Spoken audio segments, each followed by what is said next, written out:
Bonjour, donc je suis Gwenaël Duclos, le gérant de la société Wipsy. Donc c'est une société qui est spécialisée en analyse d'images pour l'écologie et je suis également trésorier de Respect Océan que j'ai rejoint il y a 2 ou 3 ans maintenant. Et donc aujourd'hui en fait donc je vais vous proposer de vous faire une présentation sur donc les activités de la société et vous présenter les dernières innovations qu'on a pu faire et aussi les dernières nouveautés au niveau communication. Notamment, vous pouvez voir sur cette première page en fait qu'on a changé le logo depuis hier. Bon, en fait, avant, c'était quelqu'un qui était, c'était on va dire un informaticien qui était assis devant un ordinateur et devant de son ordinateur sortait, on va dire, une sorte de poisson.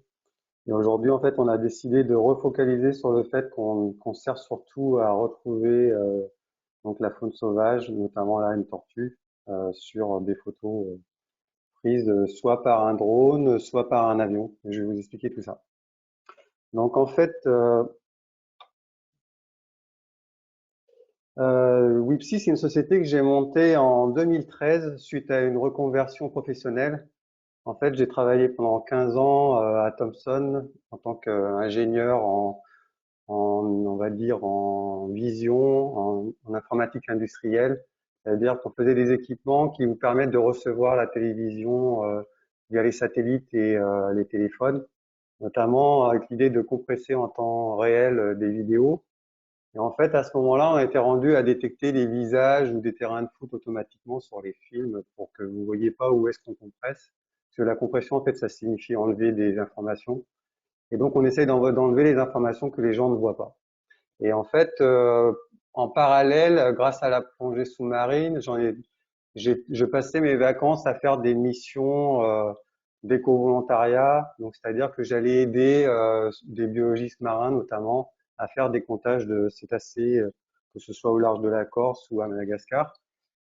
Et justement, à Madagascar, en fait, j'ai découvert que de plus en plus de biologistes marins utilisaient des photos pour faire des suivis, notamment à Madagascar. L'idée, c'était de faire des photos de la queue de la baleine pour qui servent de signature, un peu comme une empreinte digitale. En fait, tous les soirs, la chercheuse comparait ces photos avec un catalogue qu'elle avait et elle passait des heures à faire ça. Et donc un soir, en fait, je me suis retrouvé à discuter un peu avec elle sur le fait qu'elle n'avait pas encore de logiciel pour faire ça. Et c'est là quand j'ai découvert qu'il y avait ben, justement un manque et notamment un besoin qui était grandissant parce qu'ils avaient de plus en plus de photos à traiter. Ils avaient de moins en moins de temps en fait pour pouvoir tout traiter. Et donc en fait, je suis reparti de cette mission avec l'idée de changer de profession et on va dire mon parcours de reconversion m'a amené à faire un stage en Australie puis à monter ma société. Et là où ça a été intéressant, c'est que quand je suis revenu en France pour monter cette société en 2013, tout de suite, en fait, l'Agence française pour la biodiversité est revenue vers moi parce que ce que j'avais fait pendant mon stage en Australie, c'était de faire un premier logiciel qui permettait de retrouver des cétacés sur des photos prises par drone. Et donc, en fait, ils avaient ce besoin à Mayotte, ce qui est le parc naturel marin de Mayotte, et l'association Kelonia qui s'occupe des tortues à La Réunion venait de s'équiper du drone que vous voyez là, qui était le premier drone, on va dire, qui a été disponible dans le domaine civil, qui était créé par la société Sansefly. Et donc, en fait, avec ce drone, on était capable de survoler une réserve à peu près, on arrivait à, à survoler à peu près 1 km², comme vous pouvez voir là. Et en fait, bah, ça commençait à devenir un outil que l'Agence française pour la biodiversité voulait pouvoir utiliser dans les parcs, ce qu'ils voyaient que ça allait largement diminuer les coûts, notamment d'acquisition de données d'un point de vue aérien. Jusqu'à ils utilisaient des observateurs dans les avions. Et en fait, là, sur la réserve de Nguja, la problématique, c'était, comme vous pouvez le voir, en fait, c'est un herbier sur lesquels en fait les tortues viennent se nourrir régulièrement. Et en fait, c'est aussi une plage très touristique à Mayotte. Et donc, en fait, il y a de plus en plus de touristes qui viennent pour nager avec les tortues et éventuellement pour faire des photos avec les tortues. Et donc, ça pose de plus en plus de problèmes, notamment par le dérangement, c'est-à-dire que quand les gens viennent, en fait, ben, ils dérangent les tortues qui sont en train de se nourrir, et ça finit par avoir un impact sur la reproduction et sur la survie de la population. Donc, en fait, tout ça, l'idée, c'était d'avoir un outil qui permette de faire un suivi beaucoup plus régulier qu'avant. Parce qu'avant, en gros, ils utilisaient un ULM qui survolait la zone une fois par an ou tous les 2 ans. Et là, l'idée, c'était de passer au niveau mensuel pour pouvoir adapter la zone de restriction de baignade à l'endroit où étaient les tortues. Et donc pour ça, on a utilisé donc un drone et Wipsy avait comme objectif de faire un logiciel pour analyser automatiquement toutes les photos qui étaient prises par ce drone.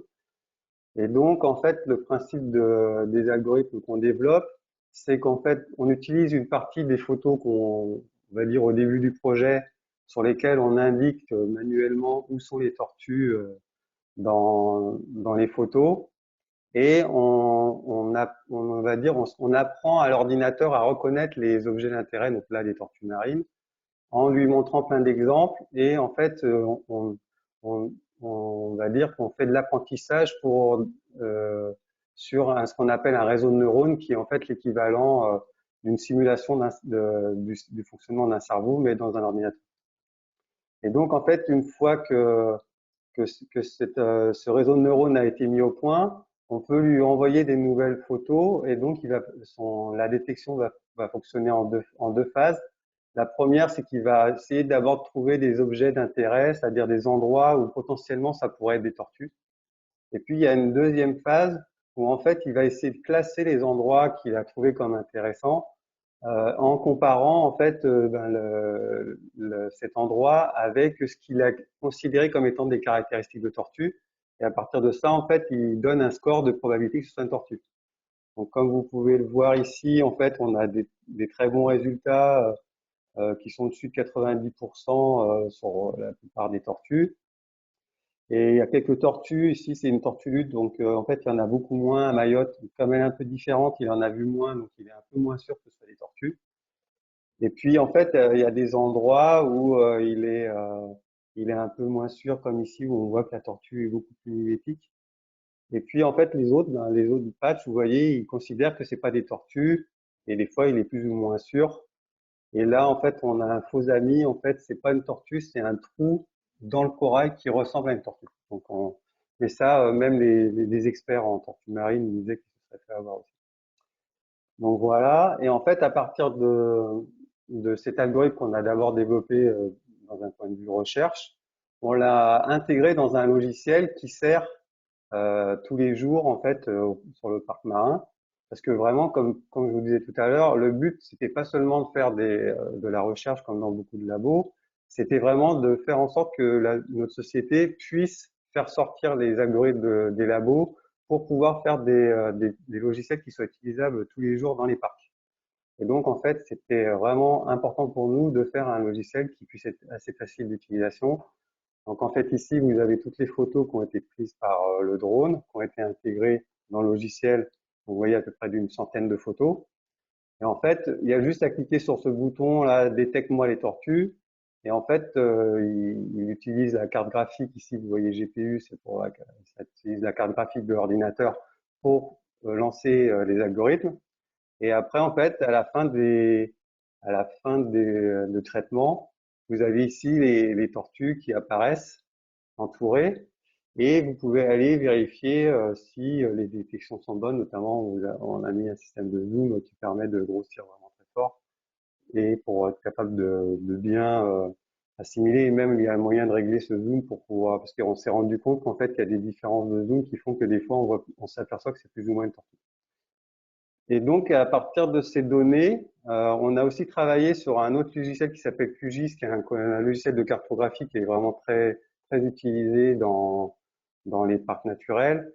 Et en fait, on a créé un plugin, c'est-à-dire un petit module additionnel pour être capable de géoréférencer les photos qui viennent du drone et pour faire l'interaction avec notre logiciel d'analyse des images.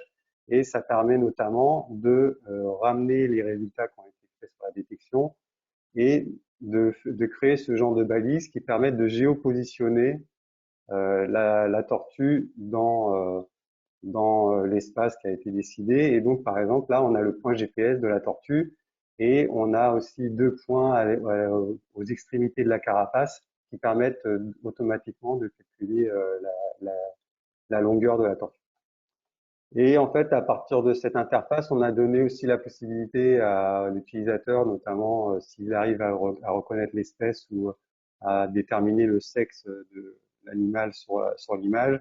Ça, c'est des choses qui ne sont pas encore faites automatiquement. En fait, il peut le faire manuellement avec cette interface. Et à la fin, en fait, ben, ça permet de donner ce genre de carte de distribution où en fait c'est ce qu'on appelle une carte de chaleur, où ici on voit qu'en rouge en fait on a la zone où il y a le plus grosse densité de tortues, et donc on pourrait imaginer par rapport à ce que je vous avais dit tout à l'heure que la zone d'exclusion de baignade à ce moment-là elle soit définie ici par exemple, et donc pour laisser les tortues tranquilles. Et comme c'est des animaux qui broutent, en fait c'est un peu comme les vaches dans les champs en France métropolitaine. Le principe, c'est qu'une fois qu'elles ont brouté à un endroit, il y a des chances qu'elles aillent brouter à un autre endroit pour laisser ce herbier-là repousser. Et donc là où ça devenait intéressant, c'était d'être capable de faire des capes assez régulièrement pour pouvoir changer la zone de place en fonction de l'endroit où sont les tortues. Donc en parallèle de ce projet et après avoir eu des premiers résultats qui étaient assez concluants, en fait, l'Agence française pour la biodiversité a été intéressée par le fait d'ajouter des fonctionnalités à ce logiciel, et notamment en fait en 2014 il y avait eu un colloque des aires marines protégées euh, qui euh, qui demandait, la plupart des gens qui étaient venus en fait demandaient à avoir un outil pour suivre notamment les activités nautiques dans les parcs et aussi tout ce qui est activité de loisirs comme la pêche à pied. Et donc en fait, on a monté avec eux un second projet qu'on a appelé Refibab pour reconnaissance fine des bateaux et des pêcheurs à pied. Et donc on a travaillé avec le parc naturel régional du Golfe du Morbihan, avec un laboratoire de l'université de Vannes, donc de Bretagne Sud, qui est dans le laboratoire IRISA et qui en fait nous a secondé, nous a permis de faire des algorithmes beaucoup plus, on va dire, performants, encore plus près de l'état de l'art. Et on a aussi en fait cofinancé une thèse CIFRE avec eux. Donc, ce que vous pouvez voir ici, c'est qu'en fait, l'idée, c'était de faire en sorte que l'ordinateur soit capable de faire la différence dans les différents types d'embarcations entre des bateaux à moteur, des bateaux à voile, en violet ici, des kayaks en vert et des plats d'ostréiculteurs qu'il n'y a pas sur cette photo. Et donc, en fait, on a utilisé le même principe que ce que je vous expliquais tout à l'heure, c'est-à-dire qu'on a montré à l'ordinateur une photo où on a indiqué où étaient quel type de bateau il y avait sur la photo. Et à partir de là, en fait, il a été capable de reconnaître les différents types de bateaux sur les nouvelles photos. Et en parallèle, en fait, il y avait un deuxième travail qui était là plus pour le thésard CIF, Mathieu Larose, qui était de faire un algorithme qui permette de détecter les pêcheurs à pied sur des photos aériennes qui sont prises en fait par un photographe depuis un avion, et qui sert notamment à faire la cartographie de la pression de la pêche de loisirs sur les plages du golfe du Morbihan, parce qu'il y a énormément de, comme vous pouvez le voir sur cette photo, de pêcheurs à pied à venir pendant les grandes marées. Ça finit par avoir un impact sur la ressource, et donc pour la protéger, ils réfléchissent à faire des zones de jachère. Et donc il faut pouvoir déterminer, un peu comme pour les tortues marines tout à l'heure, où les faire. Et pour ça, en fait, ils ont besoin de savoir où les gens vont. Et donc, avec ce genre de photos, on a pareil appris à l'ordinateur à reconnaître les pêcheurs à pied. Et là, c'est des résultats d'une photo que l'ordinateur n'avait pas utilisée pour l'apprentissage. Donc, vous pouvez voir que c'est très efficace. On retrouve des pêcheurs à pied un peu partout. Et on a aussi, le thésard a travaillé sur une version encore plus évoluée qui serait capable d'apprendre pendant que l'utilisateur est en train d'indiquer en fait où sont les objets d'intérêt sur l'image. En fait, d'une image à l'autre, l'ordinateur apprendrait à reconnaître l'objet que la personne est en train d'indiquer sur les photos. Bon, ça, c'est encore en cours de développement en recherche fondamentale, mais les premiers résultats sont assez intéressants. Et donc, c'est notamment une recherche qui a été financée par l'Europe, par l'outil digital. Voilà. Donc, au niveau des algorithmes, en fait, à partir de 2018, on a considéré que nos algorithmes de détection de cétacés dans les images aériennes, notamment dans des eaux claires comme dans l'océan Indien, étaient considérés comme assez mûrs pour être opérationnels. Et donc, on a répondu à un appel d'offres du Conservatoire des espaces naturels de Nouvelle-Calédonie qui s'occupe du plan d'action du dugong et qui fait un recensement des dugongs. Donc, c'est des mammifères marins que vous pouvez voir là qui ont été dessinés. C'est comme des vaches de mer, en fait. Et là, vous les voyez sur une des photos qu'on a prises. Et donc, et donc, ces dugongs, en fait, il faut qu'ils soient recensés tous les 5 ans. Et jusque-là, en fait, ils utilisaient des observateurs dans des avions. Et dans ce nouvel appel d'offres, l'appel à projet était ouvert à la possibilité de faire ça sous forme de nouvelles technologies, notamment basées sur l'imagerie numérique. Donc, avec l'avion jaune qui a fourni en fait l'appareil photo qui nous a permis de faire ce genre de photos, Vertical Passion qui a fourni l'avion dans lequel on a intégré l'appareil photo, et nous pour l'analyse des images. On a répondu conjointement pour faire cette nouvelle façon de faire. Et en fait, on a réussi à remporter l'appel d'offres alors qu'en face, c'était la solution conventionnelle avec des observateurs dans un avion. Donc voilà le genre d'appareil qu'on a installé dans l'avion, qui est un appareil photo à très haute résolution de qualité professionnelle, qui fait des images très, très bien résolues, avec très bonne qualité d'image. Et voilà le genre de photo que ça donne. Vous voyez, en fait, ça couvre une très grande surface. Là, il y a à peu près 4 cm par pixel. Et en fait, ici, vous avez une détection d'un dugong où quand on zoome, en fait, on voit que le dugong ressemble à ce que je vous ai montré tout à l'heure. Et donc, en fait, ça, c'est vraiment la caractéristique du dugong qui a été retrouvée par l'ordinateur dans plus de 20 000 photos. En fait, l'ordinateur nous a permis de ne pas regarder toutes les photos, mais de ne regarder que les photos où lui considérait qu'il y avait quelque chose d'intéressant à voir, et notamment ici pour le dugong. Et un peu plus loin, vous voyez, il y a une autre détection qui a été faite par l'ordinateur, où là, en fait, on s'est rendu compte que c'était pas un dugong, mais une tortue marine. Donc voilà en fait à quoi sert le logiciel dans ce cadre-là. Et de la même façon que pour les tortues marines, le livrable qui était attendu, c'était une carte de distribution des dugongs dans le lagon de Nouvelle-Calédonie.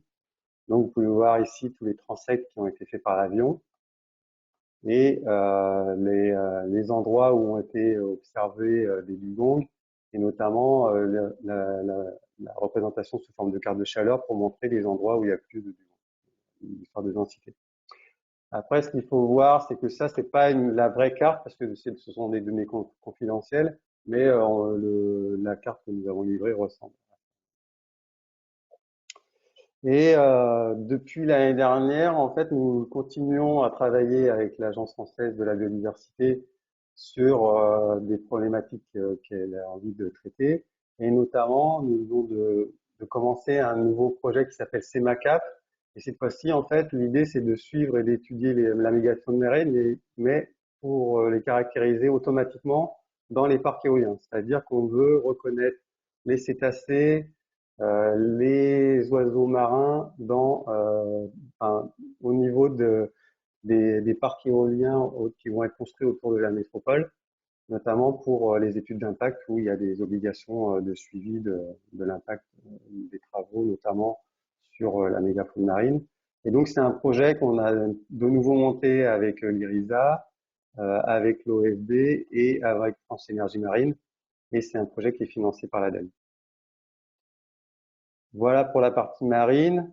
Au niveau terrestre, en fait, on a une version du logiciel Harmony qui permet de traiter des photos prises par des photos. Et là, en fait, on a plus fait une version qui permet aux gens de gagner du temps parce que les pièges photos ont tendance à prendre beaucoup de photos, notamment des photos vides. Et donc l'idée, c'était de faire une première version qui permette très rapidement de classer les photos en trois catégories. Les photos où il y a des oiseaux, les photos où il y a des mammifères et les photos vides. Et comme ça, en fait, la personne n'a plus qu'à regarder les photos qui sont considérées comme intéressantes avec des oiseaux ou des mammifères et à indiquer, par exemple, l'espèce. Donc voilà les résultats qu'on obtenait, par exemple, avec cet algorithme. Vous voyez que ça marche assez bien sur une diversité de mammifères marins, enfin de mammifères pas marins, pardon, terrestres. Et en fait, ben, typiquement pour les jours de confinement, là, on propose aux gens de le tester gratuitement, cette version, jusqu'au 30 avril. Donc, si ça vous intéresse, vous pouvez prendre contact avec moi. Et avec le centre interprofessionnel pour les fruits et légumes, on est en train de descendre au niveau de la reconnaissance des espèces. Donc là, vous voyez, on est capable de retrouver le fait que c'est une mésange, ici un faucon, ici un renard. Et cette fois-ci, l'image est beaucoup plus complexe. Vous voyez, c'est pas sur un poteau. Et donc pour finir, on vient juste de mettre à jour notre site internet wipsy.fr. Donc on vous invite à aller le découvrir et à découvrir notamment nos offres de services. Et puis, si vous voulez avoir plus d'informations sur le logiciel qui permet de traiter les images de pêche photo, vous cliquez ici. Voilà.